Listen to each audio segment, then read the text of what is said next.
Hey y'all, my name is Ann Wyatt. I started my career in workforce development with the state of Kentucky in 2010. That experience ignited a deep passion for manufacturing within me. I started this show hoping to raise more awareness around the bright outlook manufacturing careers have. Join me as I sit down with some of the manufacturing industry's most successful changemakers and learn how they're partnering people with technology. It's time to give people more meaningful work. This is Workforce 4.0. All right. Hey, y'all. We are so excited to have you today. Thanks for joining and listening in. I'm joined today with the first episode with Ryan Treece as the guest co-host for Workforce 4.0. Welcome, Ryan. Thank you. We are talking with Jacob Sanchez today. Jacob, how are you? Doing awesome. That intro had me feeling like I was on PBS. I love it. Nailed it. Awesome. Ryan, how are you? I'm doing great. The sun's shining in Texas, so happy to be here. Perfect. Well, since it's both your first time being on Workforce 4.0 in this capacity, why don't you guys take a minute and introduce yourselves? Yeah, I'll run it up first real quick. Jacob Sanchez here, industry analyst, content creator at Industrial Strength Marketing now. Last 9 years, you may have either seen me in my CNC machinist role, application engineering, so all kinds of things, everything to do with automation and manufacturing.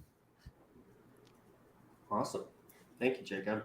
I'll go next. So Ryan Treece, I'm currently business development manager at 𝗘𝗽𝗶𝘀𝗍𝗲. And so I'm part of our IoT platforms team, edge compute, cloud compute, things like that. Prior to that, all factory automation suppliers. So machine vision, high precision measurement, error proofing, things like that, sales engineering roles. So yeah, that's pretty much me. Thank you.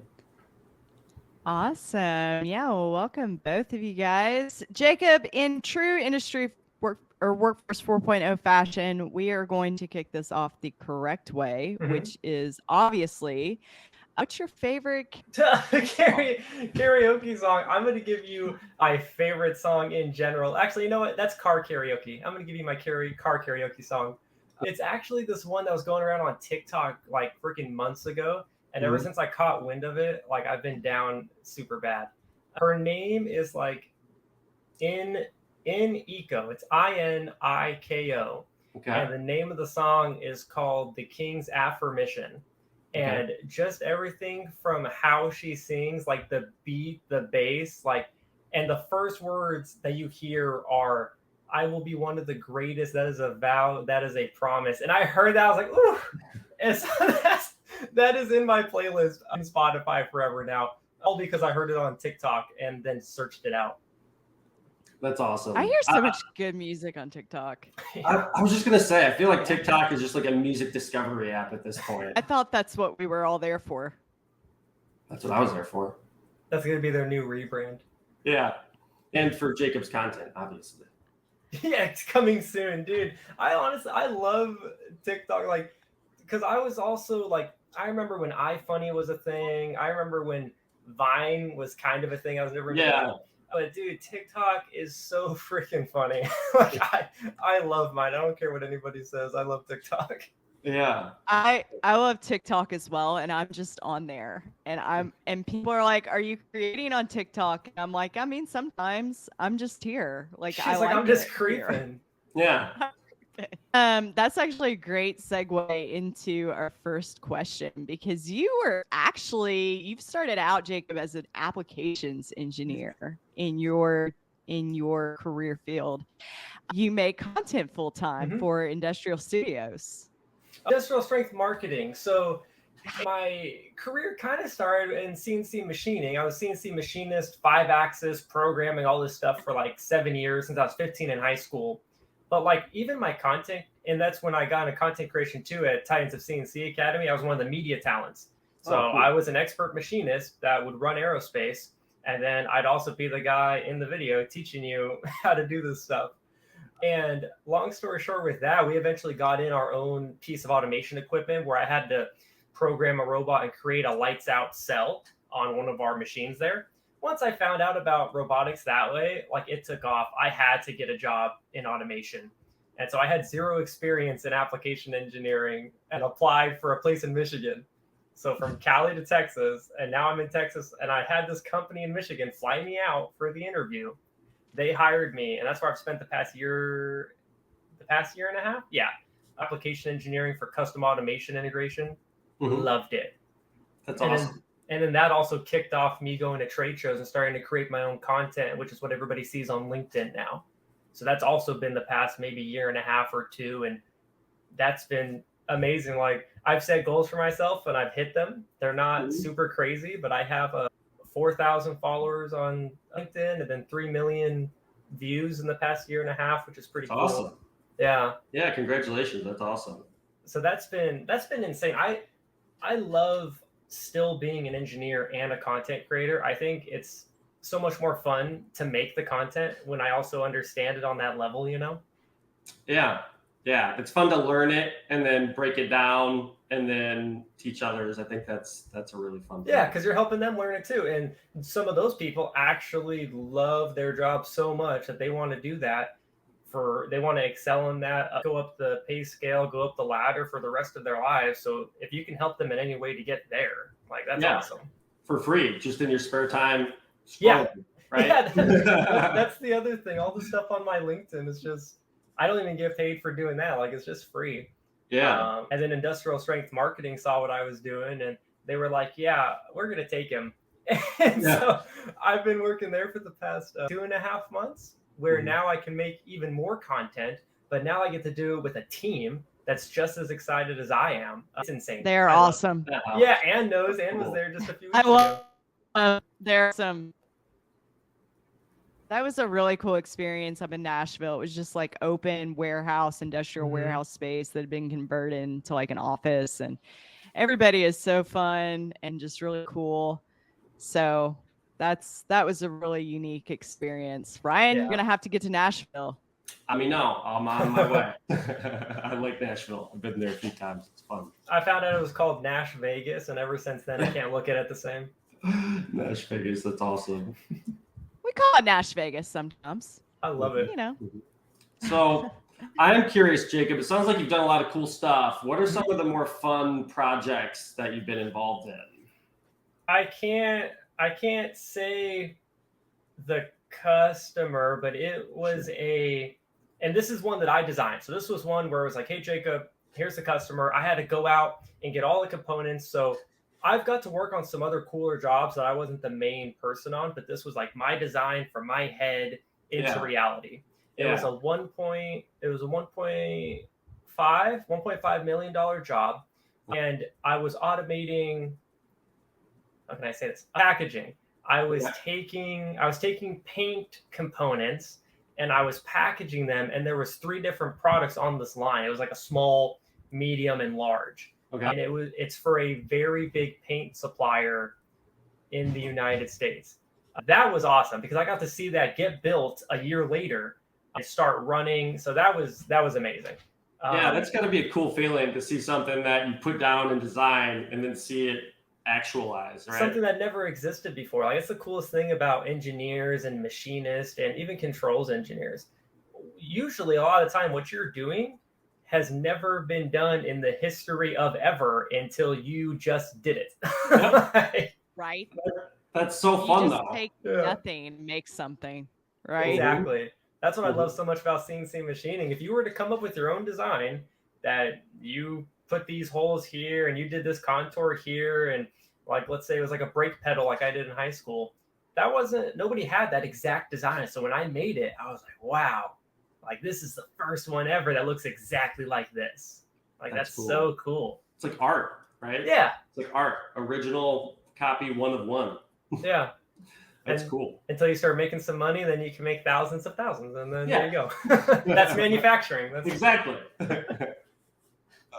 That's funny.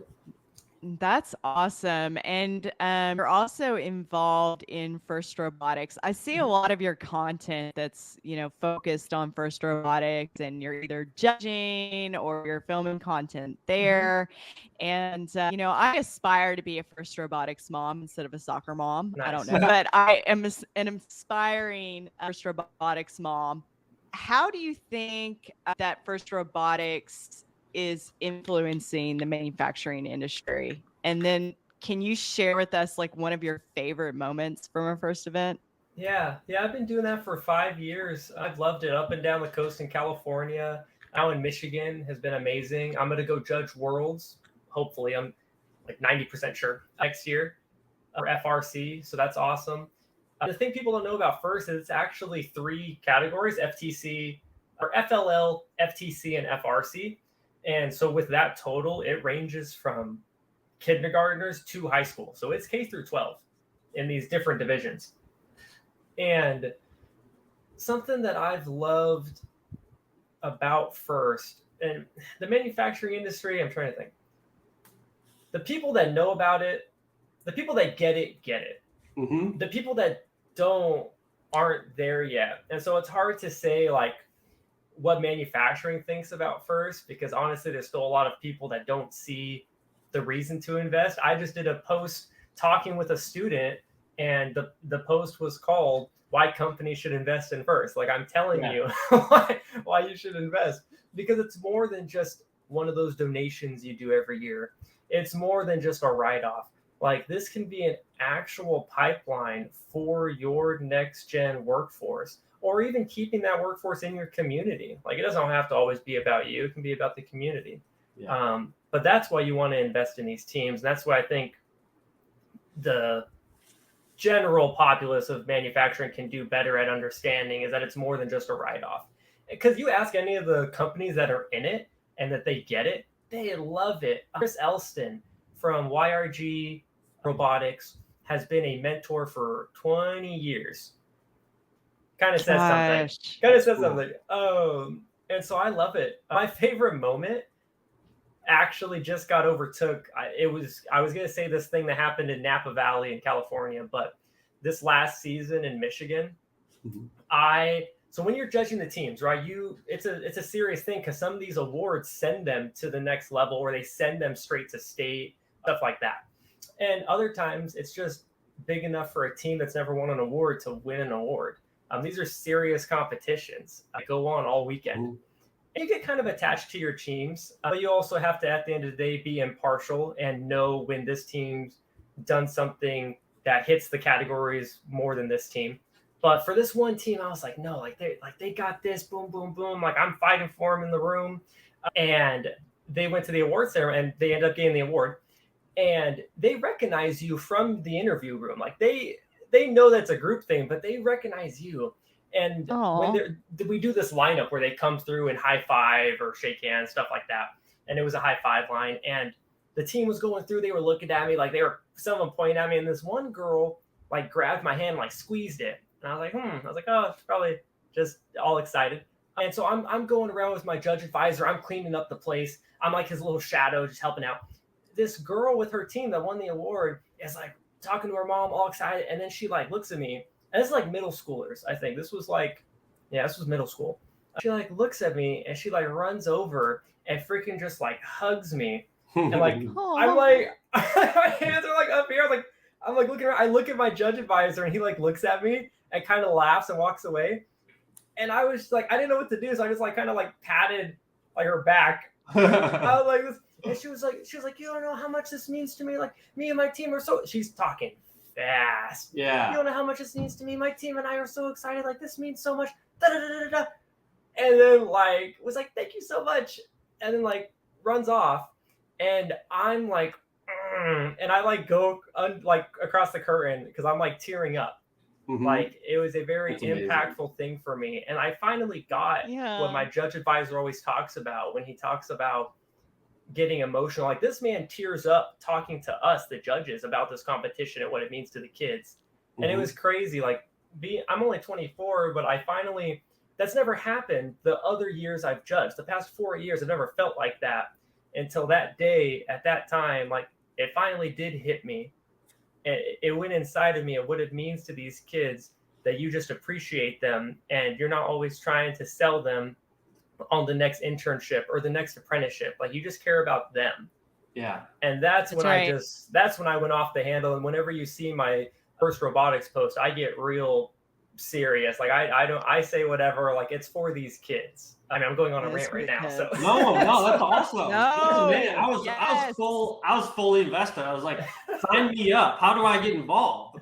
I don't know much about FIRST Robotics. Maybe you guys can educate me a little bit on what. And that's the amazing thing. Like, you can go to their website, look in your area, see what competitions are going down, and you can have zero knowledge. I wasn't a robotics kid in school. Like, growing up and stuff, this was never a thing for me. My number one goal told by my family was for me to graduate. Jacob, just graduate. Jacob, just graduate. Yeah, right. Well, what about what job do I want? Don't worry about that. Graduate. Yeah. Because that was a goal for the family, just of how we were raised and stuff. Yeah. And so I didn't pay attention to this in school until after I got out. Anybody can come and judge these competitions. Anybody can be a part of FIRST. It's amazing. Yeah, you go on the website, you look at competitions near you, and it has a list of things you can apply to. You don't have to be a judge. There's all kinds of volunteer options. Yeah. And then if you do get accepted, they send you videos, they send you pamphlets, they send you everything to start learning about what your job will be, and then what the theme is for that year, because the theme changes every year for the competition.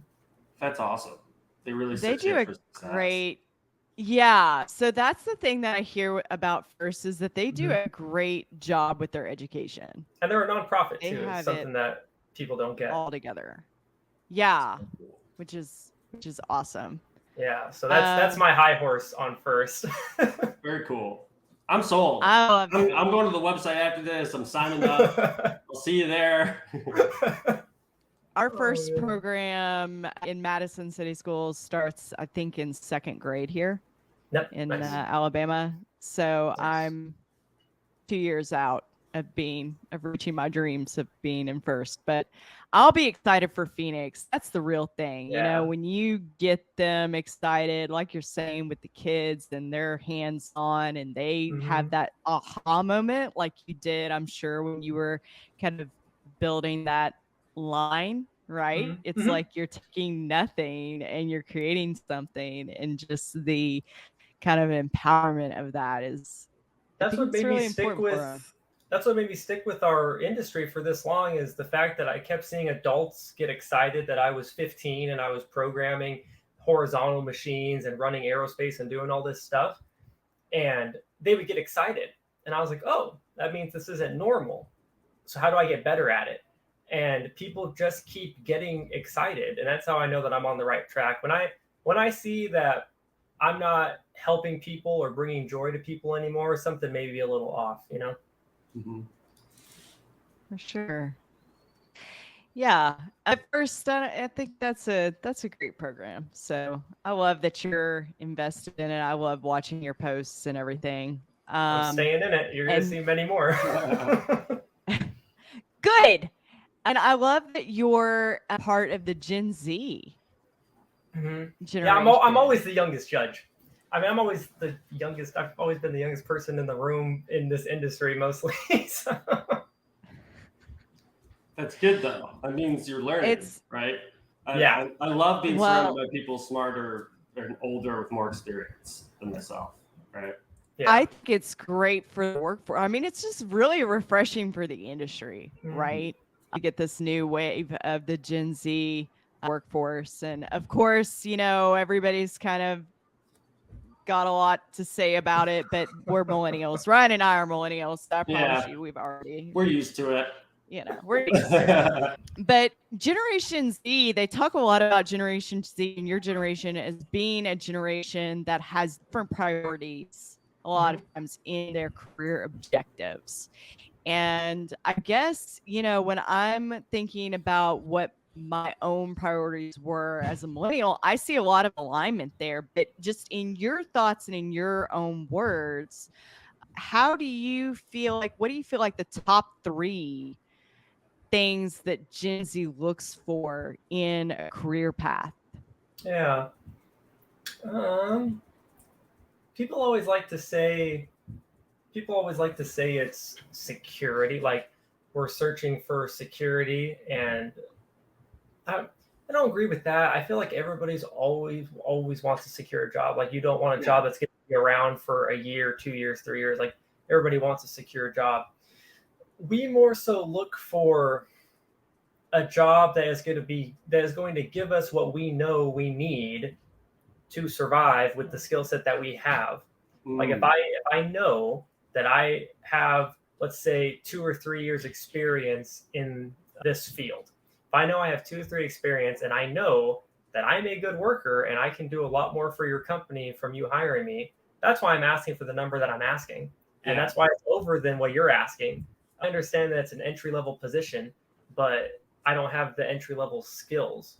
Right. So if anything, you're going to come out ahead by hiring me now. And so that's why I want this pay. Yeah.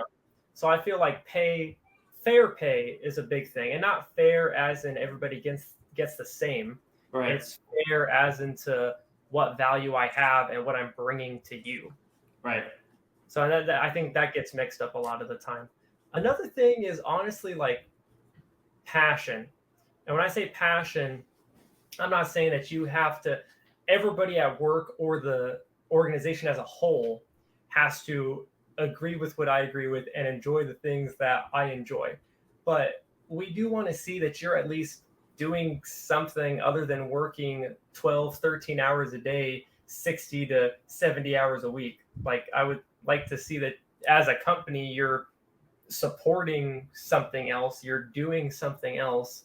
A lot of companies, and it's just however you want to run your business. A lot of companies are like, no, I'm hiring you. I'm giving you this money because you are going to give me X hours. Yeah. And when we start saying, okay, we're going to give you X hours for this money and you're not getting anything else, that's when we start getting called lazy and quiet quitting happens and privilege. And I'm like, no, it's just we're using your rule book. You gave us the rule book. You said you're going to pay me for these hours. Okay, here are my hours. What? I'm confused. It's very straightforward, right? I love it. It's like, here are my skills. Here's what my skill set, what I do well. Here's how I'm creating value for your company. And it's like asking an electrician to start doing the plumbing. I'm like, wait. I'm the electrician. I could do the plumbing. Yes, I could figure out the plumbing. But then that's going to cut into the electrician portion of my responsibilities. Yeah. Right. And now you have to be a bricklayer also. Yeah. You know, so you have all of these, but it's great that like, instead of just accepting that kind of job scope creep, that you can sit there and be confident. Because I think millennials don't do a great job of that. We just say, okay, we take it. Okay, we have zero boundaries. We're just yes people. Take. Yes. Yes, I will. Right. And not as much as a generation before us, but we're still yes people a lot. So it's great. I love that. But you guys know that you don't want to do it. Like you guys know that you guys deserve more and you deserve better. We do. Yeah. And it's funny. There's a difference. I love when you said like the electrician, oh, now I got to go do some plumbing. Now I'm going to have to do this. And there's a big difference when people, Gen Z people say they don't want to do this extra stuff, we start getting called lazy and the privilege thing. There's a difference between housekeeping in your company and adding on a second and third job to my job. Like housekeeping is going through, hey, somebody dumps the garbage, oh, replace the toilet paper, oh, do these nice things. That's not taking that much time away from my job. But when you start adding on these little things, like you said, scope creeping to now you're working 2-3 jobs, that's a little different. Yeah, you kind of got to sit down with them and say, let me understand how I can fit this with my current workload. Yeah. Right. I love that Ryan brought in the term scope creeping. And is that a thing? That's a good one. And can we make that a thing? It's a thing in jobs. So like even application engineering, when you have a job go through, it's a thing called scope creep. When a customer starts calling, like the PM is like, hey, like I know we said this, but could we change this? And you're like, oh yeah. Hey, could we change this? Oh yeah. And 5 yeahs later, and it's a new job. Yep. Selling machine vision, I got very comfortable with scope creep very quickly. You're like, but it's right in there. Why can't I do it? I'm like, well, there's a lighting issue, there's a lensing issue, there's a resolution issue. So scope creep. Thank you. Yeah, that's something I try to use often. Yeah. Like, let's get back to the original, right? I just thought of the third. I forgot I was about to say, oh, that's about it. But 3 things. The third one is having a clear path to growth. That is what Gen Z wants to see. We want to see that when I get hired in here, you value my career and you are going to take me to here, to here, to here. That is something that we look for a lot. And that is something that inspired the quiet quitting that we invented. Whatever, I don't care. Everybody's been doing that. It was just never called quiet quitting. Okay. Yeah. I'm not going to suffer. I'm not going to see. I'm not going to sit here and suffer. It happens because those people aren't seeing the growth opportunities or the growth path for where they're going to go in this company. That's why they quit. What sensible person would leave a job that's perfect in every way to their standards? They wouldn't. So obviously something's amiss, and it's not always the person. When you can give them that clear line of education and growth and care for their career, they will stay. I think those are the three things that Gen Z values the most: is a fair salary, education, and then passion. That reminds me so much of the ATX panel that I was on, ATX West panel this past year with Will Healy. We had so much fun. I like Will a lot. Because Will is awesome, because Will is the millennials. He's just out. He's the big brother. I mean, he is out there saying the things that need to be said. Yep. So we're on stage there, and he's breaking out his cell phone, and he holds up his cell phone on stage, and he's like, "Everyone has one, right?" And we've been asking for technology for years, and millennials have been asking for career pathing for years, and you told us to shut up. And now Gen Z is coming in behind us, and they're also asking for career pathing, and now they're telling you to shut up. And I thought that was like the most, it's true though. And it may not be conventional, and it may not be traditional, and it may not be the norm of how things were, but it is the norm of how things are. And I think there is so much to acceptance of that fact. Just my 2 cents. I think it's critical, right? And even if you can't say today, here is an exact career path for you moving forward, at least be willing to have that conversation and recognize what skill sets you think I have and contribute. So that way, when those opportunities do come up, you can say, hey, I know Jacob's awesome at this, right? So having that kind of visibility and having people just be aware of your skill sets and the value you're creating, that's big for me, right? Because I know you can't tell me, for a lot of small to medium-sized businesses, you can't tell me where you're going to be in 5 or 10 years. Yeah. You could be an enterprise, right? Yeah. You could get acquired. Like, a lot of stuff happens. Consolidation, huge in manufacturing, especially automotive. That's why all their equipment is completely different PLC. That's another tangent. But, so just having that, right, to be, that's big for me. But it seems like millennials are much more like, no, what you told me coming in is not aligning with, you're not setting the right expectations, right? Yeah. So now I need much more detail and clarification moving forward to see if that's matching up. So where do you guys think that technology plays a role in this? Because that's another thing, especially a big reason on why Workforce 4.0 is a thing, right? Is kind of advocating for technology. But how do you think that's impacting like Gen Z's career choices? Do you think that there's a correlation there? Is it something they're interested in? What are your thoughts? It's always been, and this is just how I've seen it, at least with some of my Gen Z friends too. And then I go out and talk to a lot of schools. I do speeches and do classes and just talk to the kids. It's a tool. It's always been a tool. There was this point in time where people started saying, oh, they're obsessed with this and they're obsessed with that. They're addicted. We've never seen it as anything more than a tool. Like, I know that I'm addicted to this thing. It's in front of me right now. Yeah. I'm okay with that because I use it to make my life easier, to make my life better. Like, I use it for ease of life. It's not like I'm sitting here, and some people do. Some people do have a real problem, and they can scroll on Instagram or TikTok or Facebook for 6 hours straight. Yeah. Like, some people do have an actual problem with it, but a lot of people see it as a way to make their life easier, better, just more cost effective with their time. Yeah. I think they're really using it in their careers to just save them headaches and time. That can be frustrating coming into a manufacturing environment too, where there aren't those types of tools and the technology exists, and you're like, why are we doing this way?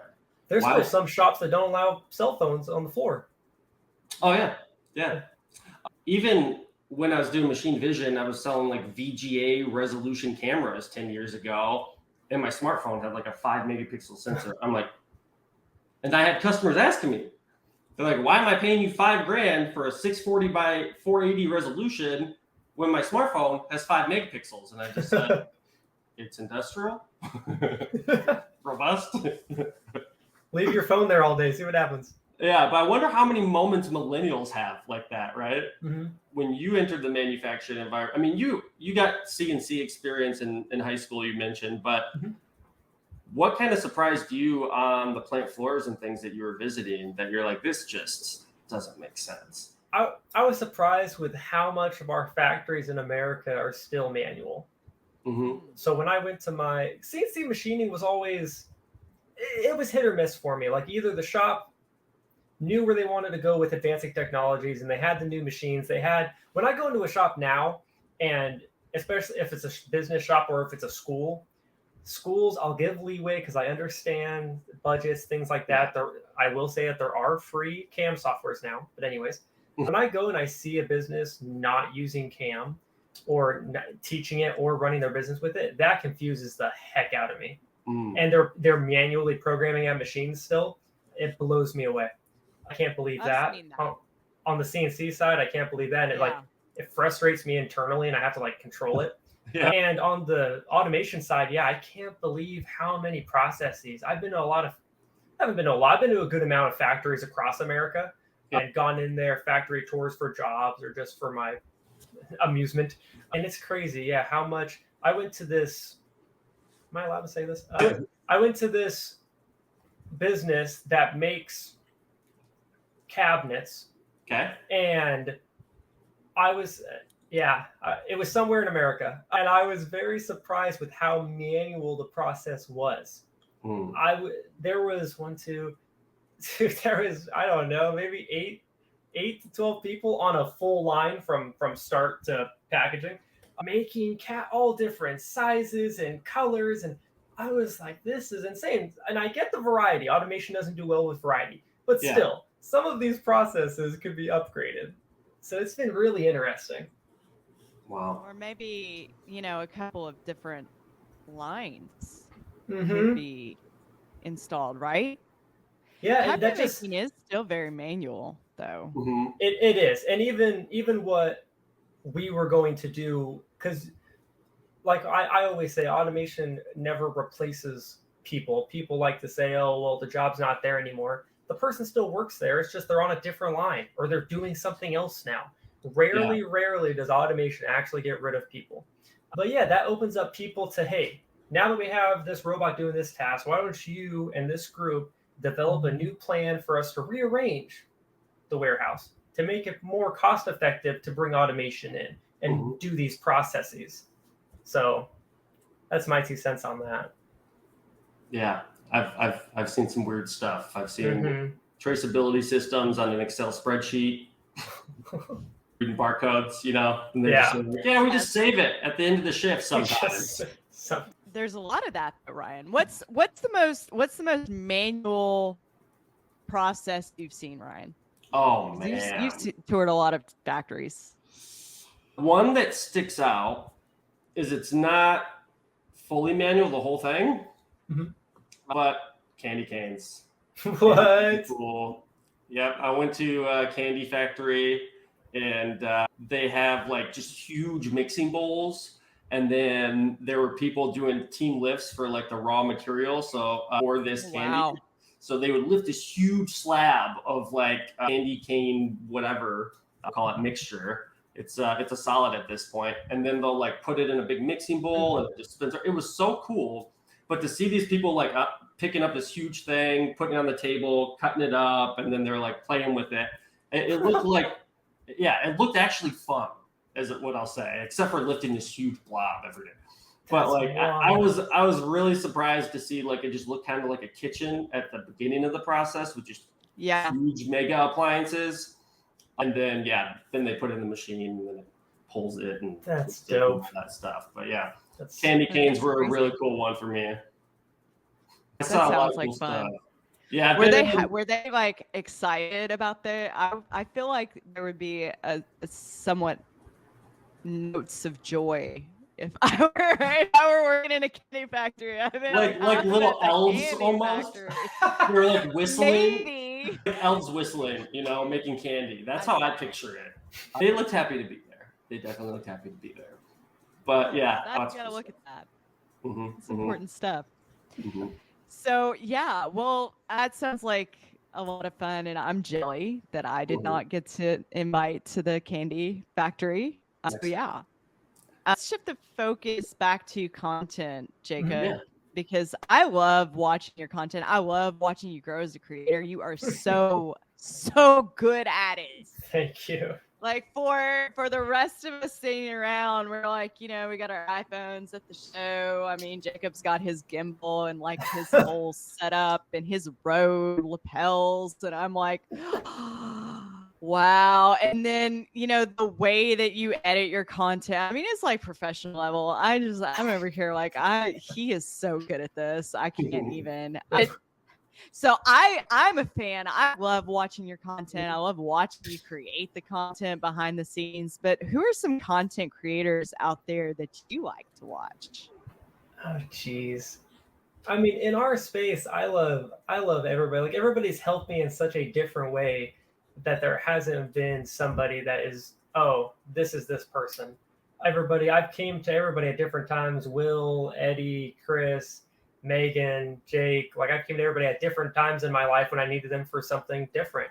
Outside of our group, honestly, it's gonna sound cliche, but I genuinely do like watch and analyze like Mr. Beast stuff.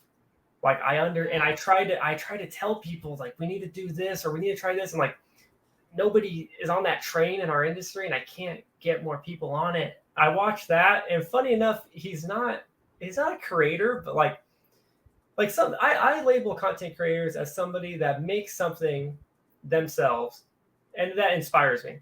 That's how I think of content creators. You're creating content, like whether it's you by yourself or you with a team, you made this. So Anthony Bourdain, he has a few shows out there, like a cook's tour and no reservations and stuff. I genuinely like watch like his videos, like his storytelling in particular. So I'll watch episodes and I'll like really hone in on, okay, he's talking here, showing this. Okay, they clip changed to now he's actually talking to you on camera. Like I'll watch his episodes and I've taken notes on stuff. And so that's something that I do too, outside of manufacturing and automation. Those are two people, weird combo that I actually like get notes from. That's awesome. That is awesome. Anthony Bourdain. Yeah. I loved No Reservations. Yeah, he was a big inspiration for me. I mean, just in my personal life, and then in content, believe it or not. I mean, anybody that makes something, you can look to them as a creator and get inspiration from them. Like it doesn't have to be somebody with a vlog camera or somebody with a selfie stick. Like somebody that gets you passionate out there, they can be that content creator, you know? Mm-hmm.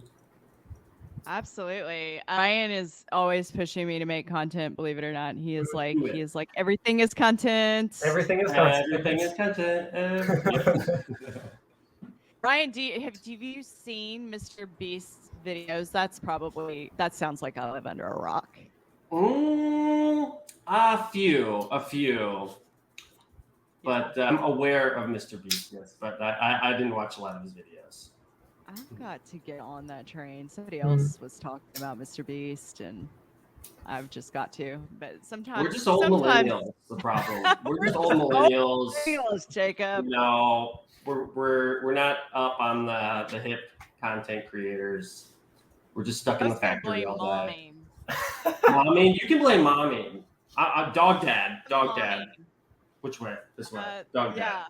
There you go. So I know we're coming up on time here, and I want to be conscious of your all's times. You all have been awesome today. So I'm going to close the session out here with one last question. But I think it's a goodie. I saved the best for last. What's one word that describes the Gen Z workforce, Jacob? That describes the Gen Z workforce, like the workers? Yes. Or just, Gen Z. I mean, this can go for both of them. Upfront, and it's not confidence, it's not cockiness. Upfront, I'm going to tell you what I think of this thing. I'm going to tell you what I know I deserve or what I want to live, and I will also tell you what I want to do for your company. I can tell you what I'm bringing into your company. Aside from workforce, like in relationships, I'm going to tell you like how I think of our relationship. I'm going to tell you what I need to work on, what I would like for you to work on. Like, we're just upfront. That doesn't mean being insensitive. Right. Being an upfront person is being able to be empathetic and confident with what you want to get across with that person, but also understanding they have feelings too, because they're a person. That's what can make you upfront. And it's a very fine line, and that's why it can get misconstrued as cockiness, confidence, pathetic, stuff like that. But no, Gen Z is just upfront. That's it. I like it. I like that. Why do you think that's a good term for your generation? I'm all for it. I'm not very great at subtleties myself.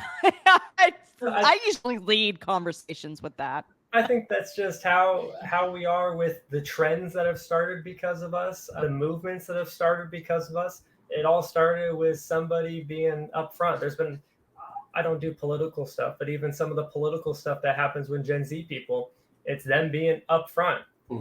People, like I said, people just misconstrue it. They're in your face, unapologetic, blah, blah, blah. All that sounds to me is upfront. Yeah. Maybe they went about it in not the best way. And that's when you cross that line, but just upfront. It's happened with all of our movements, all of our trends, everything we do in our life.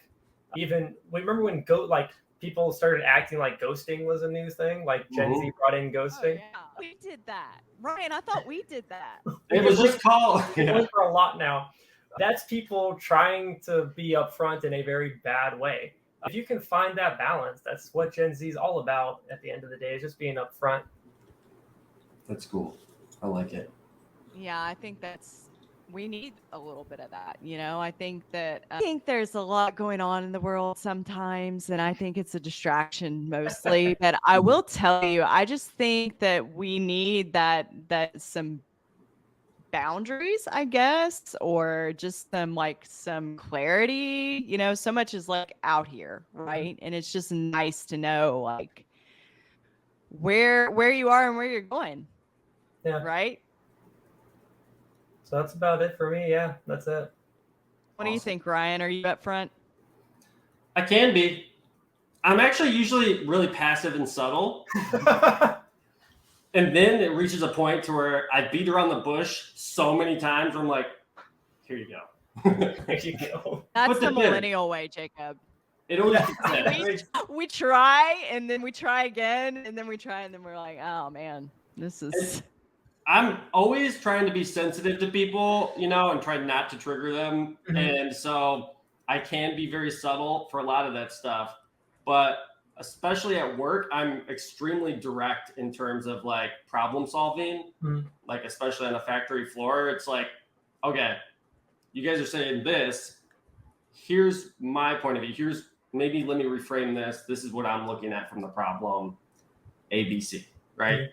And which maybe they can't say because of some internal politics issue is usually the problem there, or some sort of job responsibility kind of battle there, right? But me, I'm the outside force just walking in with zero knowledge of that and just like, hey, ABC, and then the room gets quiet. Sometimes that's what it takes. Well, do we have final thoughts?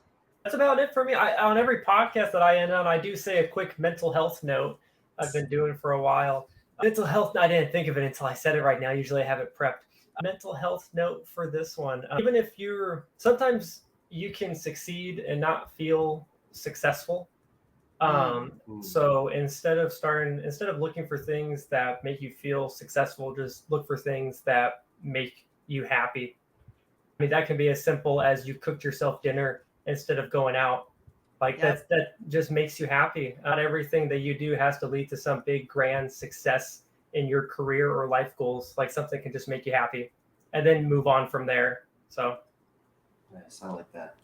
Oh, that hits me like right in my feels, which I feel like is so on point for this Gen Z conversation. I love that. those are my final. And not everything has to be successful. It just has to make you happy. I love that.